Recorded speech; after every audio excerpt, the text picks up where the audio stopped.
Vous en avez marre qu'on vous parle toujours des mêmes crypto IA que tout le monde connaît et qui sont déjà très capitalisés? Vous voulez découvrir des projets IA prometteurs dont personne ne parle encore pour avoir une longueur d'avance sur la masse et vous positionner sur de potentiels airdrops? Eh bien bravo, vous avez cliqué sur la bonne vidéo. Je passe des journées entières à me renseigner sur les futures pépites crypto dans l'IA, mais aussi à rechercher des projets très intéressants encore inconnus du grand public. Sur Twitter, je vous avais d'ailleurs déjà partagé il y a 3 mois une watchlist composée d'une sélection de 16 projets IA de ce type, et sur cette chaîne, je vous avais parlé de BitTensor il y a plus d'1 an quand personne n'en parlait, je vous avais aussi parlé de Render juste après, je vous ai présenté des projets comme Ionet ou Aitir quand ils étaient encore inconnus en France, et il y a quelques mois, j'ai commencé cette série de vidéos dans laquelle j'aborde les projets IA très early à fort potentiel. Donc dans cette vidéo, je vais continuer cette série en vous présentant 3 nouveaux projets crypto IA très pertinents dont vous n'avez certainement jamais entendu parler, mais qui ont tout ce qu'il faut pour attirer un maximum d'attention sur eux lorsque le narratif IA explosera à nouveau. Les 2 derniers projets vous permettront d'ailleurs de gagner des points pour un potentiel airdrop ultra facilement, juste avec votre PC ou votre Mac, sans avoir besoin de GPU, sachant qu'il y a encore très peu de monde qui connaissent et farme ces projets. Et je vous donnerai même un projet bonus qui a été fondé par le président de Circle lui-même, qui est encore totalement sous les radars.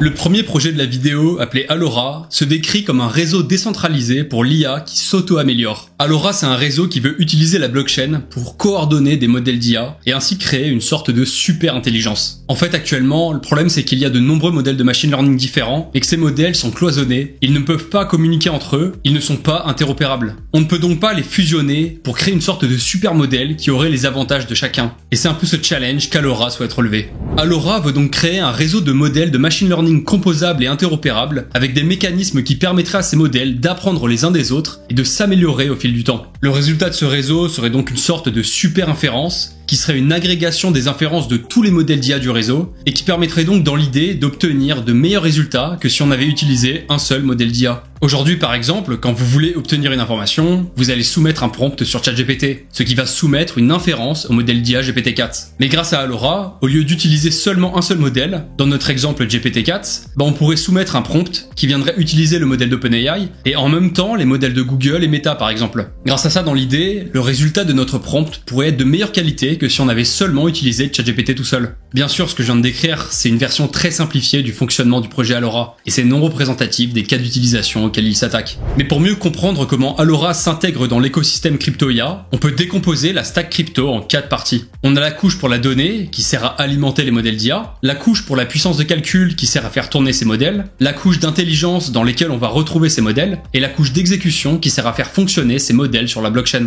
Alora se considère comme faisant partie de la couche d'intelligence et se veut modulaire, donc composable avec les autres couches. On peut noter qu'à la base, le projet s'appelait Upshot et il développait des infrastructures IA avec un focus plutôt DeFi. Mais en 2023, ils ont décidé d'utiliser leurs recherches et de les allier aux dernières avancées technologiques pour créer Alora. Maintenant, on va passer en revue les concepts technologiques clés sur lesquels se base le projet. Au cœur de la technologie d'Alora, on retrouve le principe de synthèse d'inférence qui se base sur 2 notions principales qui sont le context awareness et la structure d'incitation, mais on reviendra sur ces 2 notions juste après. La synthèse d'inférence, c'est donc le mécanisme central d'Alora qui va permettre d'agréger les inférences des différents modèles d'IA pour avoir en sortie le meilleur résultat possible. Concrètement, comment ça fonctionne? Déjà, ça va commencer par une requête d'un utilisateur qui souhaite effectuer une tâche d'IA. Lorsqu'un utilisateur émet une requête sur le réseau, cette dernière va être envoyée au topic coordinator. Le topic coordinator, c'est celui qui va catégoriser la requête de l'utilisateur sur un sous-réseau en particulier en fonction de la requête, et ce sous-réseau est appelé topic, d'où le nom topic coordinator. Le but de cette approche, c'est d'apporter les solutions les plus adaptées et les plus pertinentes aux demandes des utilisateurs. Et donc une fois que le topic coordinator a catégorisé la requête, il y a 2 flux qui se déclenchent. Tout d'abord, on va voir les participants du réseau appelés workers qui vont répondre à la demande avec des inférences, mais en parallèle de ça, ils vont aussi faire des prédictions sur la précision des inférences des autres workers de leur sous-réseau. C'est cette seconde tâche attribuée aux workers qui différencie Alora des autres réseaux IA de ce type.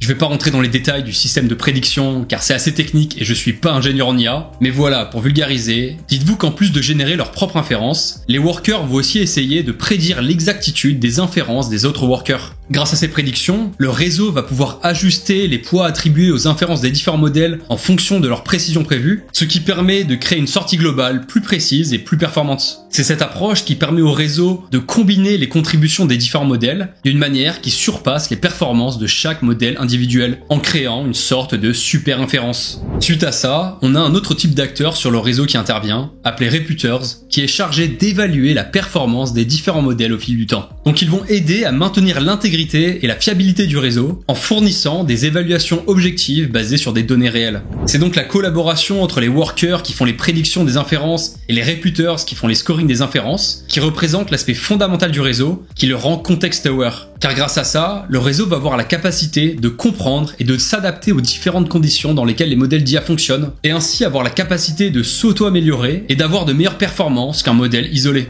Et bien sûr, tout ce système est rendu possible par une structure d'incitation. Les participants au réseau vont être récompensés pour leur rapport, donc les workers vont être récompensés pour leurs inférences et leurs prédictions sur les inférences des autres workers, et les reputers vont être récompensés pour la qualité de leurs évaluations, sachant que ce sont aussi eux qui vont apporter la sécurité économique au réseau, car ce sont eux qui vont mettre leur token en stacking. Alora aura donc bien évidemment un token pour gérer tous ces mécanismes et tous ces échanges de valeur. Le token Allo servira à payer les services du réseau, à accéder au réseau, à rétribuer les différents participants au réseau et à sécuriser le réseau via le staking. Comme j'ai dit à la base, Alora s'appelait Upshot et ils avaient un focus sur la DeFi. C'est pour ça qu'initialement, Alora a ciblé des cas d'utilisation DeFi. On retrouve par exemple les AI Powered Data Feeds, qui sont des flux de données automatisés par l'IA, utilisés pour fournir les estimations de prix précises et en temps réel pour des catégories d'actifs peu échangés, ce qui peut aussi servir de primitive pour tout un tas d'applications DeFi. Ensuite, on a les AI Agents for DeFi, qui sont des agents autonomes qui permettent par exemple de réaliser des stratégies de trading complexes, et plus globalement qui permettent de débloquer de nombreuses innovations dans la DeFi.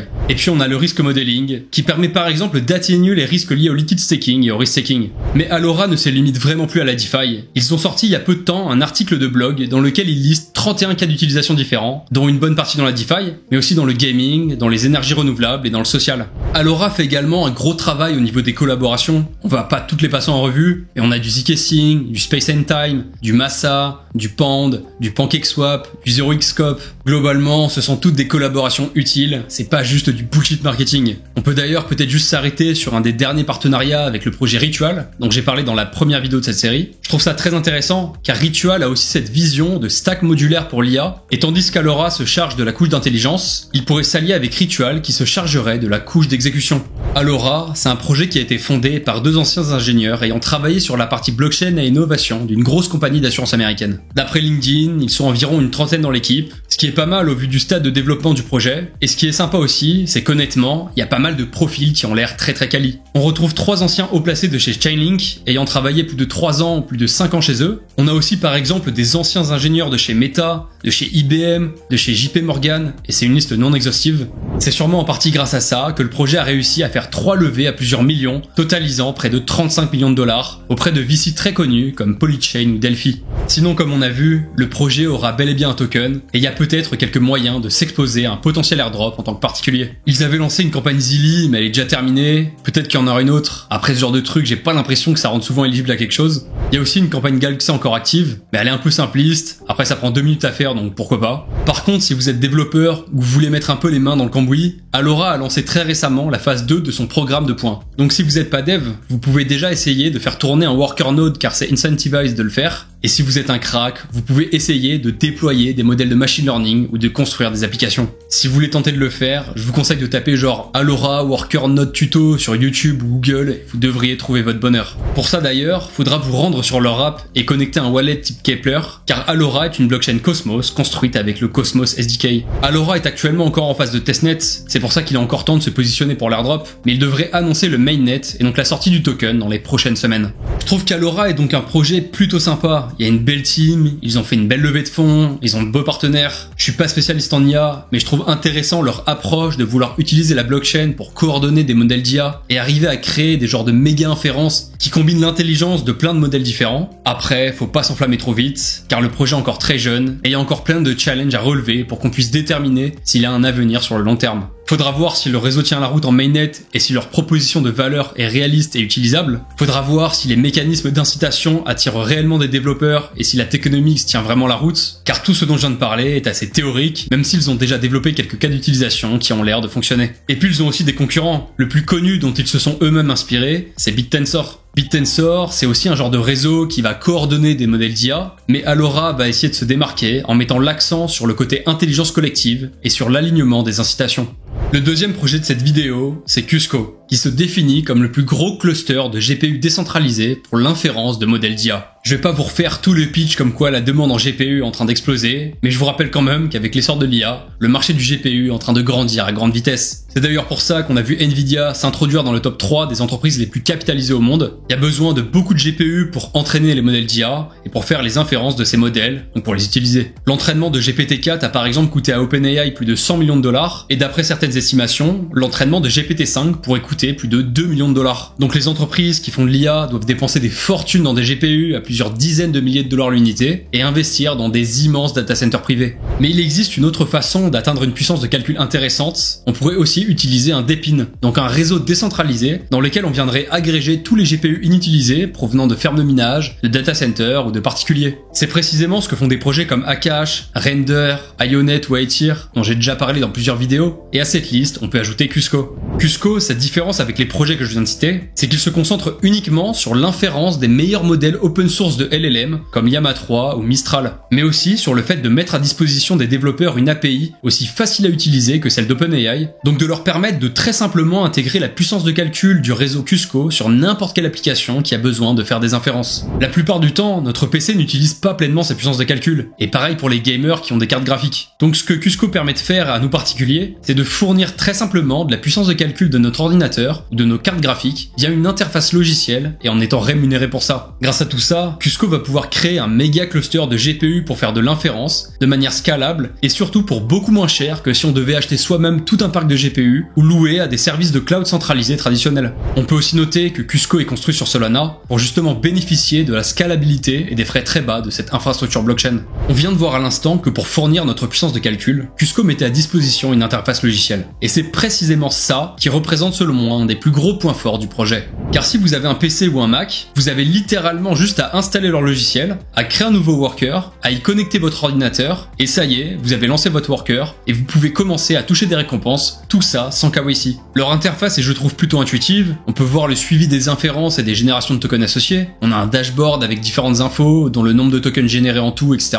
Et en fait, je vous avais déjà fait un tuto sur Twitter il y a 2 mois pour vous expliquer tout ça, c'est pour ça que je vous invite vraiment à me suivre sur Twitter, car ça m'arrive souvent de partager des infos pour farmer des airdrops dont je parle pas forcément sur YouTube. Mais si vous êtes réticent à l'idée d'installer un logiciel inconnu, vous avez bien raison, donc je vous invite à écouter la vidéo jusqu'à la fin pour avoir toutes les infos, mais aussi à faire vos propres recherches, car si vous décidez de le télécharger, vous en êtes le seul responsable. À l'époque où j'ai fait le tweet, il y avait à peine 2000 workers, et là on peut voir qu'on est à plus de 4500. D'ailleurs, ils ont fait une visualisation en mode mapmonde pour voir la provenance des différents workers. On est plutôt nombreux en France, donc laissez-moi croire que c'est grâce à mon tweet. Ils proposent même un tableau qui liste tous les différents types de GPU et CPU sur le réseau, avec la quantité associée. On retrouve bien qu'il y a plus de 4500 GPU, donc c'est assez cohérent, et on peut voir qu'on a majoritairement des GPU Nvidia, avec par exemple plus de 600 RTX 4090. Je pense pas que ces données soient trafiquées, je pense que c'est représentatif de l'activité sur le réseau, mais voilà, gardez en tête que potentiellement il y a un peu de triche, comme c'était un peu le cas par exemple avec Ionet.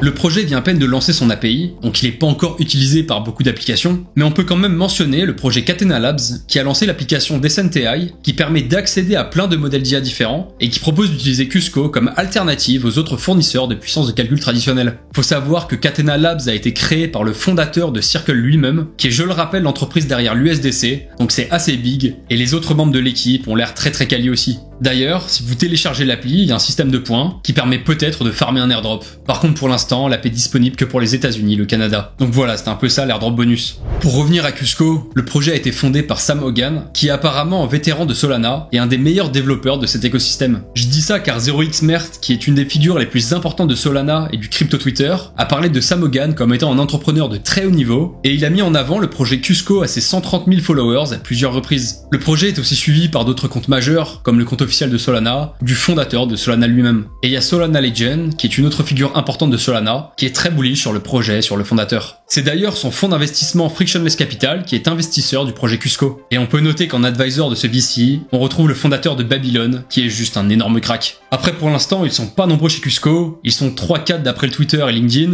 et il y a 6 contributeurs sur GitHub.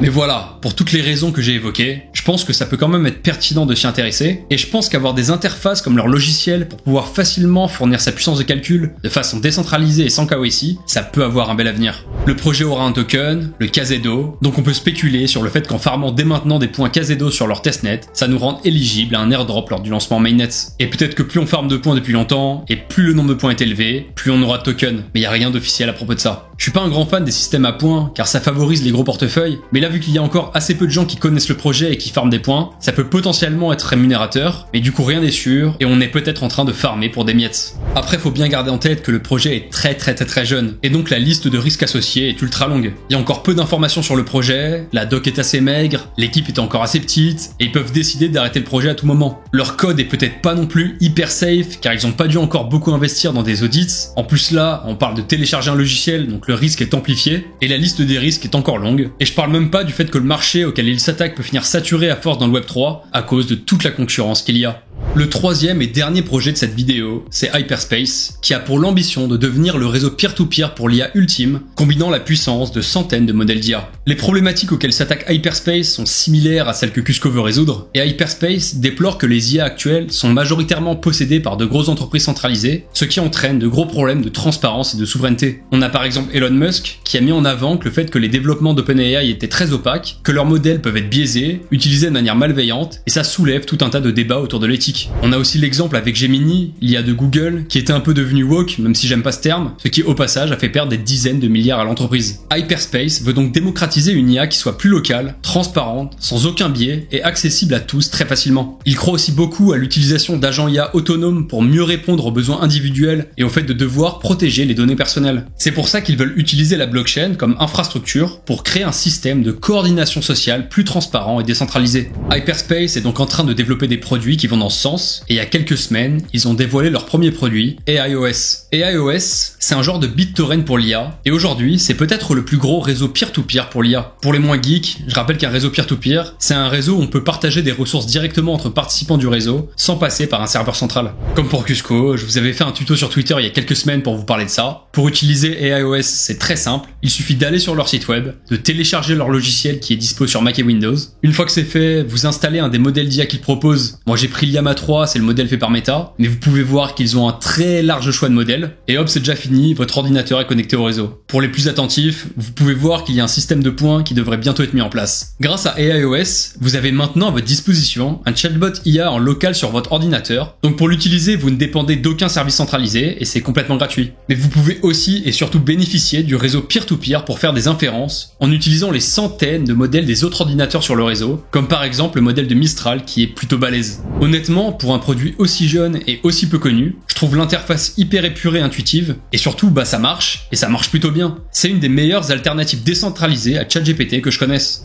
Et ce qui est assez intéressant aussi, c'est qu'Hyperspace ne s'arrête clairement pas là. Le fondateur a annoncé en avril Hyperspace ZK, qui est un framework qui permet aux développeurs de construire des applications décentralisées, sans frais de transaction, directement sur le navigateur. Pour les techos des cryptos, c'est un genre de layer d'exécution off-chain qui utilise le WASM et qui peut générer des preuves ZK pour prouver l'exécution dans le navigateur. C'est normal si ça paraît assez flou, car c'est assez technique, mais dites-vous que le fondateur d'Eigenlayer lui-même a fait un post pour mettre en avant cette technologie. Je pense qu'aujourd'hui, il faut littéralement être ingénieur en IA pour comprendre toutes les innovations et les produits qu'Hyperspace veut concevoir. Ils ont fait une conférence il y a peu de temps où ils parlaient encore d'autres technos que je peux même pas comprendre sans l'aide de ChatGPT. Mais retenez que la vision d'Hyperspace, c'est que la prochaine révolution informatique sera le fait qu'on puisse facilement rassembler sur un réseau la puissance informatique de tous nos appareils pour créer une sorte de super intelligence peer-to-peer qui soit plus efficace et moins chère que les solutions IA qu'on a aujourd'hui. Ils veulent utiliser pour ça les agents autonomes IA et que tout puisse se faire directement sur le navigateur. Niveau roadmap, vu qu'il y a peu de documentation officielle, comme pour beaucoup d'éléments, j'ai dû trouver ça en fouillant sur le Twitter du fondateur. On peut voir que leur ambition sur le Q2, c'est de lancer leur BitTorrent pour l'IA avec un settlement sur Ethereum en utilisant EigenDA, et à terme, on peut voir qu'ils veulent devenir une blockchain à part entière. C'est d'ailleurs sûrement cette proximité avec Eigenlayer qui a fait que Sriram Kannan a parlé d'Hyperspace, mais c'est une très belle validation tout de même.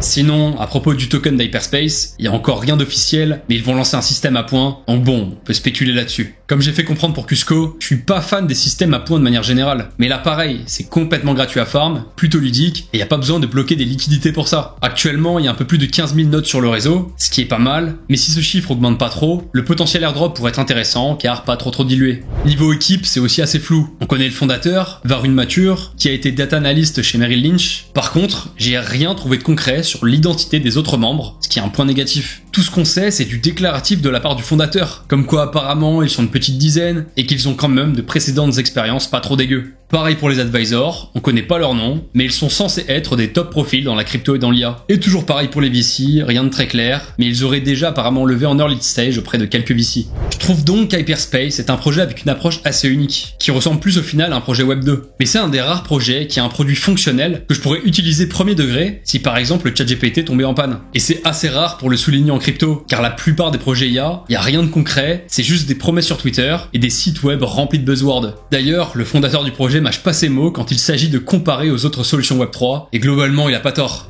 Mais comme on vient de voir, de nombreux aspects du projet sont encore très vagues, on a quasi rien de concret sur la team ou sur les advisors. Il y a quasi aucune documentation, rien n'est relié au site. J'ai vraiment dû farfouiller comme jamais sur Google et Twitter pour trouver des papiers du fondateur, des sortes de white paper et de la documentation à droite à gauche. Je vous mets tout ça en description au cas où ça vous intéresse. En plus, la communauté autour du projet est quasi inexistante, tout simplement car il y a encore aucun Discord ou Telegram communautaire, alors que c'est quand même l'essence même du Web3. J'espère vraiment qu'on va avoir des réponses à tous ces éléments que je viens de citer, et que c'est dû au fait que le projet est hyper early, mais pour l'instant, pour moi, c'est des red flags. Avant de conclure cette vidéo, j'ai un disclaimer très important à faire. Il y a un risque pour tous les projets que je présente, mais comprenez bien que ce risque est amplifié x10 avec les projets IA de cette série de vidéos, car ils sont globalement très jeunes. Mon but est de vous présenter des projets crypto IA prometteurs, dont personne ne parle encore, pour que vous puissiez saisir de potentielles opportunités en avant-première, et que vous puissiez faire vos propres recherches si un de ces projets vous a particulièrement intéressé. Mais ces projets n'ont généralement pas encore fait leurs preuves, donc il y a une liste immense de facteurs qui pourraient les amener à échouer. J'ai juste à prendre l'exemple du projet Nimble, dont j'ai parlé dans la première vidéo de cette série, qui a récemment subi un conflit entre le fondateur et les membres de la team. Pour résumer, il y a eu des désaccords qui ont mené une grande partie de la core team à quitter le navire pour monter un autre projet. Et c'est exactement ce genre d'événement difficile à prévoir qui peut arriver à n'importe quelle jeune entreprise. La crypto est un monde où tout va très vite, et ça arrive souvent de devoir revoir ses convictions qu'on a pour un projet pour tout un tas de raisons différentes. Donc voilà, je tiens à répéter qu'il ne faut pas prendre les risques liés à ces projets à la légère, et vaut mieux partir directement du principe que certains de ces projets ne survivront pas sur le long terme, ni même d'ici le prochain bear market. Ces vidéos ne sont pas des conseils en investissement, et c'est pas parce que je présente un projet dont je trouve la tech intéressante que je suis bullish sur le token et que j'ai envie d'investir dessus. Il faut bien arriver à dissocier les deux. Tout ce que je dis là peut paraître évident pour ceux qui sont plus expérimentés et plus matures, mais je pense que c'est important de le rappeler aux plus débutants.